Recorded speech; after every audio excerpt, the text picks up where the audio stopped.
Assalamu alaikum.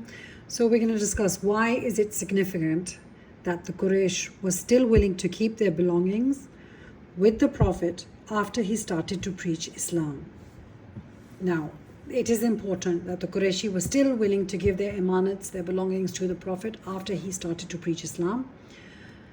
Why was it? Because he had the perfect conduct. The Prophet had a perfect conduct. They had no problem with the Prophet's conduct. He was known as Sadiq and Amin. Sadiq means the truthful and Amin means the trustworthy. He was a man of integrity. In other words, he was honest. He would not go against his word. He never lied. He never broke a promise. He had an unstained character. And he was reliable. So the Quraysh had nothing, they had no problem with the person, the Prophet as a person, because they believed in all of these things, that he's reliable and he's a person who you can trust and he's a person of honor. But the problem was where? The problem was with their own selves. The reason why that they did not accept his preaching Islam was because they were worried about their prestige.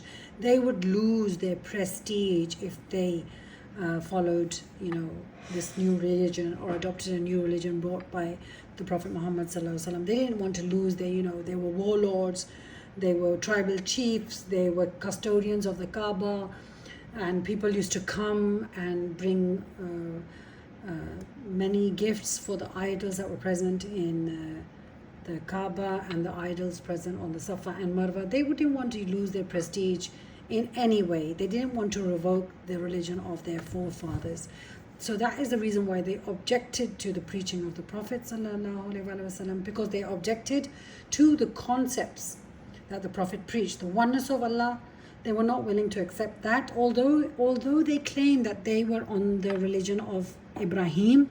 But they were not on the religion of Ibrahim, because it's mentioned multiple times in the Quran that the religion of Ibrahim was Hanifa. He was based on Tawheed, non-divergent.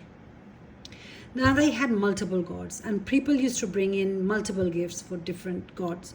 So believing in one God would make them, discard or get rid of or destroy all of the idols. Then who would bring, what gifts would come for the idols? What would have the concept of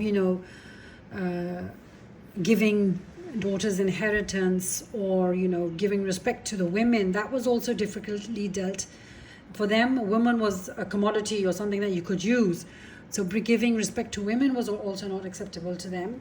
Life after death, because they were warlords, they were so used to killing people and doing zulm and injustice that they had no sense of accountability. And when they were told that you're going to be brought to